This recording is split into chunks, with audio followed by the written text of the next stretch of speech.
छठ पूजा की शुरुआत कैसे हुई, जानिए सूर्य देव को समर्पित इस महापर्व का रहस्य। सुनिए भाइयों और बहनों, आज मैं आपको एक ऐसी कथा सुनाने जा रहा हूं जो सिर्फ एक कहानी नहीं बल्कि हमारी आस्था का वो अटूट धागा है जो पीढ़ियों से हमें जोड़े हुए है।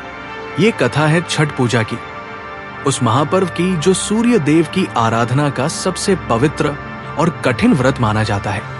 जब भी कार्तिक मास की षष्ठी तिथि आती है तो पूरा बिहार, झारखंड, पूर्वी उत्तर प्रदेश और देश के कोने कोने में बसे हमारे भाई बहन गंगा के घाटों पर उतर आते हैं। वे अर्घ्य देते हैं उस भगवान सूर्य को जो इस सृष्टि के प्राण है, जिनके बिना जीवन की कल्पना भी असंभव है। पर क्या आपने कभी सोचा है कि ये परंपरा शुरू कैसे हुई? क्यों एक माँ अपने बच्चों की खुशहाली के लिए 3 दिन तक निर्जला व्रत रखती है?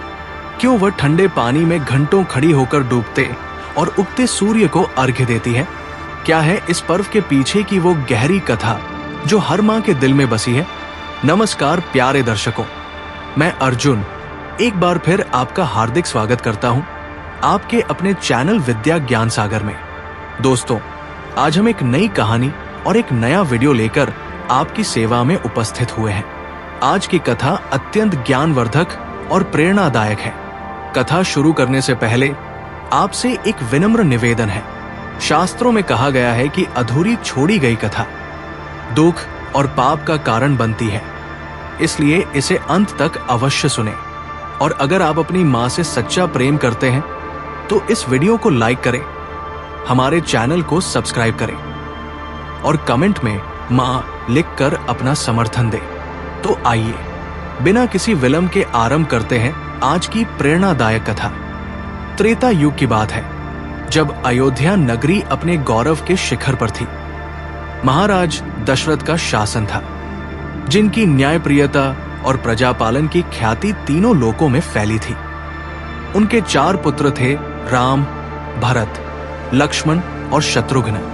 लेकिन उन चारों में सबसे अधिक तेजस्वी, सबसे अधिक धर्मनिष्ठ थे मर्यादा पुरुषोत्तम श्री राम। राम का विवाह हुआ था मिथिला की राजकुमारी सीता से, जो स्वयं धरती माता की पुत्री थी। सीता का रूप, उनका गुण, उनकी विनम्रता सब कुछ अद्वितीय था। पर जैसा कि नियति में लिखा था, राम को वनवास मिला 14 वर्षों का और सीता ने एक पतिव्रता नारी की तरह अपने पति के साथ वन जाना स्वीकार किया। 14 वर्ष बीते, राम ने रावण का वध किया। लंका में वो युद्ध हुआ जिसकी गाथा आज भी गाई जाती है। धर्म की विजय हुई अधर्म पर। और फिर आया वो दिन जब राम, सीता और लक्ष्मण अयोध्या लौटे। दीपावली की वो रात थी जब पूरी अयोध्या दियों से जगमगा उठी। प्रजा ने अपने राजा का स्वागत किया, उत्सव मनाया। राम का राज्याभिषेक हुआ, वे बन गए अयोध्या के राजा। लेकिन एक राजा के कंधों पर सिर्फ मुकुट का भार नहीं होता, बल्कि प्रजा की अपेक्षाओं का भी बोझ होता है। और राम तो मर्यादा पुरुषोत्तम थे, उन्हें हर कीमत पर प्रजा का विश्वास बनाए रखना था। राज्याभिषेक के कुछ महीने बीत गए थे। सीता गर्भवती थी। खुशियों का माहौल था महल में। राम बहुत प्रसन्न थे कि जल्द ही वे पिता बनने वाले हैं। लेकिन नियति को कुछ और ही मंजूर था। एक रात राम अपने गुप्तचरों से प्रजा की बातें सुन रहे थे। ये उनकी आदत थी कि वे जानना चाहते थे कि प्रजा उनके शासन के बारे में क्या सोचती है। और उस रात उन्होंने सुना कुछ ऐसा जिसने उनके दिल को तोड़ दिया। एक धोबी अपनी पत्नी से कह रहा था, मैं राम की तरह नहीं हूं जो रावण के घर में रही सीता को स्वीकार कर लूं। तुम घर से बाहर निकलो मेरे सामने से। ये शब्द राम के कानों में कांटों की तरह चुभ गए। उन्हें अपनी प्रजा पर संदेह नहीं था, लेकिन एक राजा के रूप में उन्हें अपनी प्रजा की भावनाओं का सम्मान करना था, मर्यादा का पालन करना था। और इसी मर्यादा ने उन्हें वो फैसला लेने पर मजबूर किया जो इतिहास में सबसे दर्दनाक फैसलों में से एक माना जाता है। राम ने अपने भाई लक्ष्मण को बुलाया। उनकी आंखों में आंसू थे, आवाज में कंपन थी। उन्होंने कहा, लक्ष्मण, मुझे एक राजा के रूप में अपना कर्तव्य निभाना होगा। सीता को वन में छोड़ आओ, ये मेरा आदेश है, मेरी मजबूरी है। लक्ष्मण स्तब्ध रह गए। वे समझ नहीं पा रहे थे कि ये क्या हो रहा है। भाभी सीता, जो पवित्रता की साक्षात मूर्ति है, उन्हें वन में छोड़ना, लेकिन राम का आदेश था और लक्ष्मण ने कभी अपने भ्राता का आदेश टाला नहीं था। अगले दिन सुबह लक्ष्मण सीता को लेकर वन की ओर चल पड़े। सीता को लगा कि वे भ्रमण के लिए जा रहे हैं। वे प्रसन्न थी, प्रकृति की सुंदरता को निहार रही थी। लेकिन जब वे गंगा नदी के तट पर पहुंचे, लक्ष्मण रुक गए। उनकी आंखों में आंसू थे। सीता ने पूछा, क्या हुआ देवर, आप इतने उदास क्यों हैं? लक्ष्मण ने अपना सिर नीचे झुकाते हुए कहा, भाभी, मुझे क्षमा करें। भैया ने आदेश दिया है कि मैं आपको वन में छोड़ आऊं। प्रजा में आपके चरित्र पर संदेह उठने लगा है। यह सुनकर सीता का संसार डोल गया। जिस राम के लिए उन्होंने महल छोड़ा था, वन की कठिनाइयां झेली थी, आज वही राम उन्हें इस अवस्था में वन में छोड़ रहे हैं। लेकिन सीता ने अपने आंसुओं को नहीं बहने दिया। उन्होंने गहरी सांस ली और कहा, देवर, मैं समझती हूं, एक राजा का धर्म उसके निजी जीवन से ऊपर होता है। आप जाइए, मैं यही रहूंगी।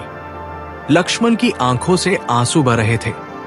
वे प्रणाम करके वापस चल दिए और सीता अकेली रह गई, गंगा के किनारे, वन में, गर्भवती अवस्था में।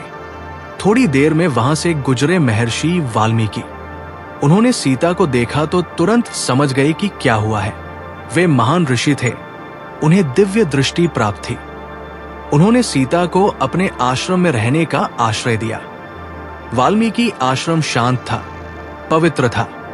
यहां अनेक ऋषि मुनि तपस्या करते थे। सीता को यहां सम्मान मिला, सहारा मिला और कुछ महीनों बाद सीता ने 2 पुत्रों को जन्म दिया, लव और कुश। लव और कुश का जन्म हुआ, पर वे पिता के प्यार से वंचित थे। सीता रोज अपने बच्चों को देखती और सोचती कि काश राम यहां होते, काश उनके पिता उन्हें गोद में उठा पाते। लेकिन नियति ने कुछ और ही लिखा था। सीता ने अपने दोनों पुत्रों को बड़े प्यार से पाला। वाल्मीकि ऋषि ने उन्हें शिक्षा दी, धनुर्विद्या सिखाई। लव और कुश बहुत तेजस्वी बालक थे। वे वेद पढ़ते, तपस्या करते और अपनी मां की सेवा करते। एक दिन की बात है, दोनों भाई वन में खेल रहे थे। तभी उन्होंने देखा कि एक हिरण घायल पड़ा है। वे दौड़ कर गए और उस हिरण के पास बैठ गए। लव ने कहा, मां, ये हिरण बहुत घायल है, हमें इसका उपचार करना चाहिए। सीता भी वहां आई। उन्होंने हिरण को देखा, उसके घाव को साफ किया, लेकिन हिरण की हालत बिगड़ती जा रही थी। सीता ने सूर्य देव से प्रार्थना की, हे भगवान भास्कर, आप सृष्टि के प्राणदाता है, आप ही जीवन दाता है, कृपया इस निरीह प्राणी को बचा लीजिए। और आश्चर्य, सूर्य की किरणें उस हिरण पर पड़ी और वो स्वस्थ हो गया। ये देखकर सीता और उनके पुत्रों को सूर्य देव की महिमा का एहसास हुआ। सीता ने सोचा, सूर्य देव ही इस सृष्टि के आधार हैं, वे ही जीवनदायी हैं, मुझे उनकी आराधना करनी चाहिए। वर्ष बीतते गए। लव और कुश बड़े हो रहे थे। वे अब युवा हो चुके थे, पराक्रमी योद्धा बन चुके थे। वाल्मीकि ऋषि ने उन्हें रामायण सुनाई थी। वे जानते थे कि उनके पिता कौन है, लेकिन उन्होंने कभी ये सवाल नहीं किया कि उनके पिता उनसे दूर क्यों हैं। एक दिन सीता अपने आश्रम के पास गंगा किनारे बैठी थी। वे सूर्य को डूबते हुए देख रही थी। सूर्य की लाल नारंगी किरणें पानी पर पड़ रही थी। एक अद्भुत दृश्य था। तभी महर्षि वाल्मीकि वहां आए। बेटी सीता, वाल्मीकि ने कहा, मैं तुम्हारे मन की व्यथा जानता हूं। तुम रोज सूर्यास्त के समय यहां आती हो और सूर्य को देखती हो। क्या तुम जानती हो कि सूर्य देव की आराधना कितनी शक्तिशाली है? सीता ने सिर उठाया। उनकी आंखों में जिज्ञासा थी। वाल्मीकि ने कहा, सूर्य देव साक्षात भगवान है। वे इस संसार के पालनहार हैं। उन्हीं की कृपा से ये सृष्टि चलती है। अगर कोई मां पूरी श्रद्धा और निष्ठा से सूर्य देव की आराधना करे तो उसके पुत्रों का कल्याण होता है। सीता ने पूछा, गुरुदेव, कैसे करनी होगी ये आराधना? वाल्मीकि ने समझाया, ये आराधना बहुत कठिन है बेटी। इसमें 3 दिनों का व्रत रखना होता है। पहले दिन हवन सामग्री और प्रसाद तैयार करना होता है। दूसरे दिन पूरे दिन निर्जला व्रत रखना होता है और सूर्यास्त के समय गंगा में खड़े होकर डूबते सूर्य को अर्घ्य देना होता है। तीसरे दिन प्रातः काल फिर से उगते सूर्य को अर्घ्य देना होता है। इस व्रत को छठ व्रत कहते हैं क्योंकि ये कार्तिक शुक्ल पक्ष की षष्ठी तिथि को किया जाता है। सीता की आंखों में चमक आ गई। उन्होंने सोचा, मेरे पुत्र पिता के प्यार से वंचित है, उन्हें राजसी सुख नहीं मिला, कम से कम मैं सूर्य देव की कृपा से उनका कल्याण तो करवा सकती हूं। कार्तिक मास आया, शरद ऋतु थी, मौसम सुहावना था। सीता ने छठ व्रत रखने का निश्चय किया। उन्होंने लव और कुश को बुलाया और कहा, बेटा, मैं एक व्रत रखने जा रही हूं। यह व्रत तुम दोनों की भलाई के लिए है। लव और कुश ने पूछा, मां, हम भी आपकी सहायता करेंगे, बताइए हमें क्या करना है? सीता ने मुस्कुराते हुए कहा, तुम दोनों बस मेरे साथ रहो और सूर्य देव से प्रार्थना करो। पहले दिन चतुर्थी तिथि को सीता ने नहाय खाई की। उन्होंने पवित्रता से स्नान किया, सात्विक भोजन बनाया, चने की दाल, लौकी की सब्जी और चावल। यह भोजन बहुत सादा था लेकिन शुद्ध और पवित्र। दूसरे दिन पंचमी को खरना का दिन था। सीता ने पूरे दिन उपवास रखा। शाम को उन्होंने गुड़ की खीर बनाई, चावल के रोटी बनाए। सूर्यास्त के बाद उन्होंने ये प्रसाद ग्रहण किया और फिर शुरू हुआ वो निर्जला व्रत जो अगले 36 घंटों तक चलने वाला था। तीसरे दिन षष्ठी तिथि को सीता ने पूरे दिन कुछ नहीं खाया, पानी की एक बूंद तक नहीं पी। उन्होंने बांस के सूप में प्रसाद सजाया, ठेकुआ, जो गेहूं के आटे और गुड़ से बना एक पवित्र प्रसाद है। नारियल, केला और मौसमी फल भी रखे। शाम होते ही सीता, लव और कुश गंगा के किनारे पहुंचे। सूरज धीरे धीरे डूब रहा था। आकाश लाल और नारंगी रंग में रंगा हुआ था। सीता गंगा के जल में उतरी।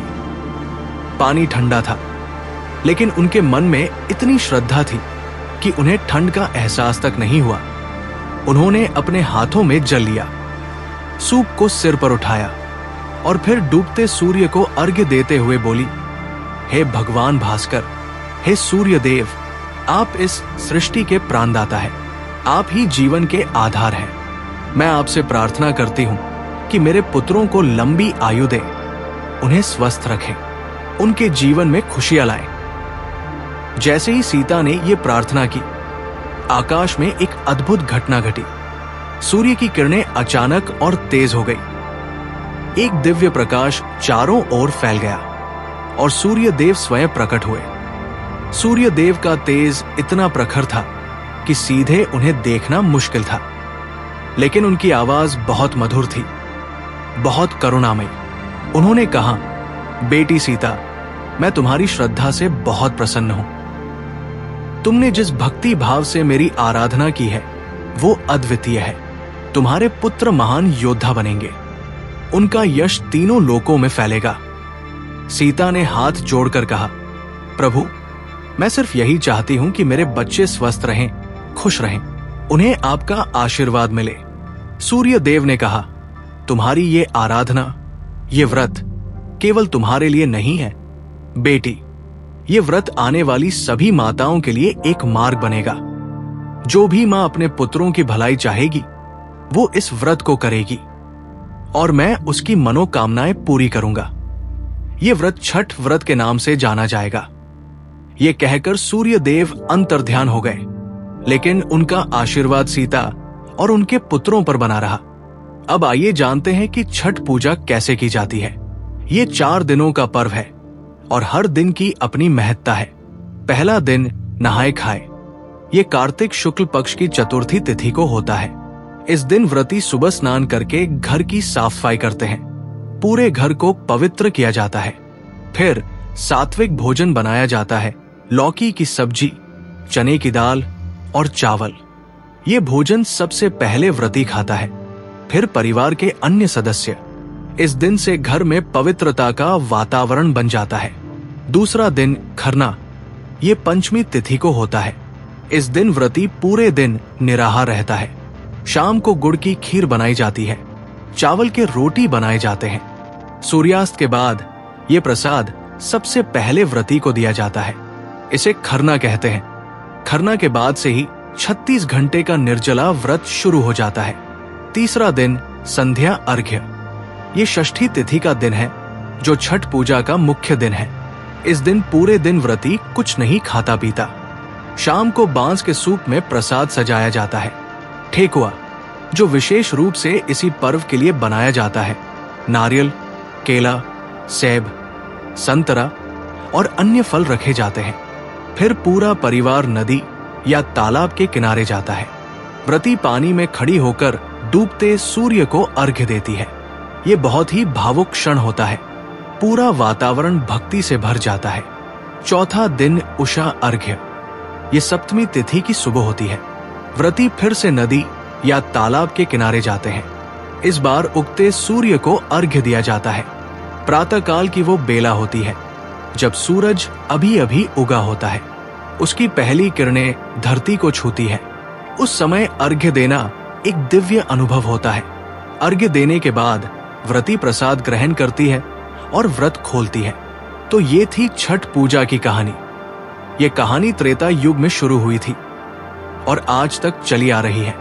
ये कहानी है आस्था की, श्रद्धा की, त्याग की।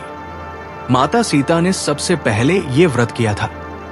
उन्होंने अपने पुत्रों की भलाई के लिए सूर्य देव की आराधना की थी और तब से ये परंपरा चली आ रही है। हर साल लाखों माताएं, बहनें ये व्रत करती है। वे अपने बच्चों, अपने परिवार की खुशी के लिए कठिन तपस्या करती है। ये उनका प्यार है, उनका समर्पण है। छठ पूजा हमें बहुत कुछ सिखाती है। ये सिखाती है कि प्रकृति का सम्मान करो। ये सिखाती है कि त्याग और तपस्या से हर मनोकामना पूरी हो सकती है। ये सिखाती है कि आस्था की शक्ति अपार है। आज के आधुनिक युग में भी ये पर्व उतना ही प्रासंगिक है जितना पहले था। शायद आज और भी ज्यादा जरूरी है ये पर्व, क्योंकि आज हम अपनी जड़ों से दूर होते जा रहे हैं। हम प्रकृति से दूर होते जा रहे हैं। छठ पूजा हमें वापस अपनी जड़ों से जोड़ती है, हमें प्रकृति के करीब लाती है, हमें परिवार से जोड़ती है। जब आप अगली बार छठ पूजा देखें तो सिर्फ एक रस्म मत समझिए, इसे महसूस कीजिए। उस मां के दर्द को समझिए जो पानी में खड़ी है। उसकी प्रार्थना को सुनिए, उसकी आस्था को देखिए। और अगर आप खुद व्रत नहीं भी करते तो कम से कम इस पर्व का सम्मान कीजिए, क्योंकि ये सिर्फ एक पर्व नहीं है, ये हमारी संस्कृति है, हमारी विरासत है। सूर्य देव रोज उगते हैं, रोज अस्त होते हैं, लेकिन छठ के दिन जब हम उन्हें अर्घ्य देते हैं तो वो एक खास पल होता है। उस पल में हम महसूस करते हैं कि हम इस विशाल ब्रह्मांड का एक छोटा सा हिस्सा है, लेकिन फिर भी हमारी प्रार्थना सुनी जाती है। यही है छठ पूजा का रहस्य, यही है इस महापर्व की महिमा। प्रिय दर्शकों, इस प्रेरणादायक कथा के बारे में अपने विचार हमें कमेंट्स के माध्यम से जरूर बताएं। अगर ये आपको अच्छी लगी हो तो कृपया इसे लाइक करें और इसे अधिक से अधिक लोगों तक पहुंचाएं। साथ ही कमेंट बॉक्स में जय श्री राम लिखकर अपने श्रद्धा भाव प्रकट करें। इस वीडियो को पूरा देखने के लिए धन्यवाद। जय छठी मैया, जय सूर्य देव।